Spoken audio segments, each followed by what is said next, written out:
One American president died after eating cherries and drinking cold milk on a hot day. On July 4th, 1850, America was celebrating Independence Day. It was extremely hot in Washington, D.C. President Zachary Taylor, after attending long outdoor ceremonies, returned to the White House, tired and thirsty. Feeling very hot, he ate a large amount of fresh cherries and drank ice-cold milk on top of it. What happened next was tragic. Within hours, he fell seriously ill with violent vomiting and diarrhea. He suffered for 5 long days and then died. At that time, people thought it was just a simple stomach problem. But modern medical science tells us a much more dangerous story. Washington, D.C. in 1850 was suffering from a major cholera outbreak. The milk or the ice used in it was likely contaminated with deadly bacteria. On top of that, eating a lot of acidic cherries and then drinking very cold milk shocked his digestive system badly. This caused severe gastroenteritis, extreme inflammation in his stomach and intestines. His body started losing water rapidly. In those days, there were no IV fluids or saline drips. So, President Taylor became severely dehydrated. His kidneys failed, his organs shut down, and he passed away. A president of the United States killed by something as simple as cherries and milk? This was just the first of 3 shocking presidential deaths we're going to explore in this video. The second shocking presidential death is one of the shortest and saddest in American history. William Henry Harrison became the 9th president of the United States in 1841. On his inauguration day, it was freezing cold and windy. Despite the terrible weather, Harrison refused to wear a coat or hat. He stood outside and delivered the longest inaugural speech in history, almost 2 hours long. A few days later, he fell seriously ill with fever, chills, and weakness. Doctors at the time believed he had caught pneumonia from the cold. But modern medical research revealed a much darker truth. In 2014, scientists reanalyzed the case and discovered that President Harrison most likely died from typhoid fever, not pneumonia. Here's what really happened. The White House at that time had very poor sanitation. The pipes supplying drinking water were located right next to an open sewer. Contaminated water filled with deadly bacteria was being pumped into the White House. Harrison drank that polluted water. Here's what really happened. The bacteria Salmonella typhi entered his body and attacked his intestines, creating ulcers. Slowly, the infection spread into his bloodstream, causing septic shock. His organs began to fail one by one. Just 31 days after taking the oath of office, William Henry Harrison became the first U.S. president to die while in office. He served the shortest presidency in American history.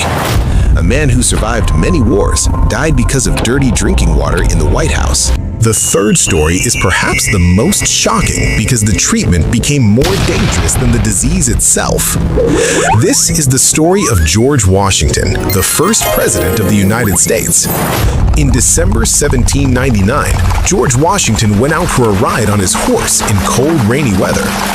When he returned home, he didn't change his wet clothes immediately and had dinner. The next day, he woke up with a severe sore throat and difficulty breathing. Doctors diagnosed it as acute epiglottitis, a dangerous bacterial infection that causes severe swelling in the throat, which can block the airway. What happened next is tragic. In 1799, medical science was still very primitive. The most popular treatment at that time was bloodletting, the belief that removing bad blood from the body could cure almost any illness. The doctors cut open George Washington's veins and removed almost 2.3 liters of blood, nearly half the blood in a normal human body. On one side, his throat was swelling and closing, making it hard to breathe. On the other, he had lost so much blood that his blood pressure dropped dangerously low. His body went into hypovolemic shock. His heart could no longer pump enough blood to his organs. On December 14, 1799, George Washington passed away. Many modern doctors believe that the bloodletting treatment did more harm than the original infection.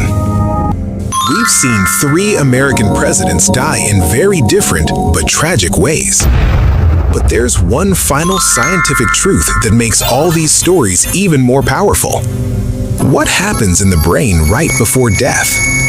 In the final moments of life, the human brain releases massive amounts of two powerful chemicals, endorphins and dopamine.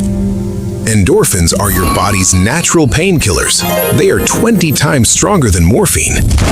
They block pain signals so the dying person doesn't feel extreme suffering.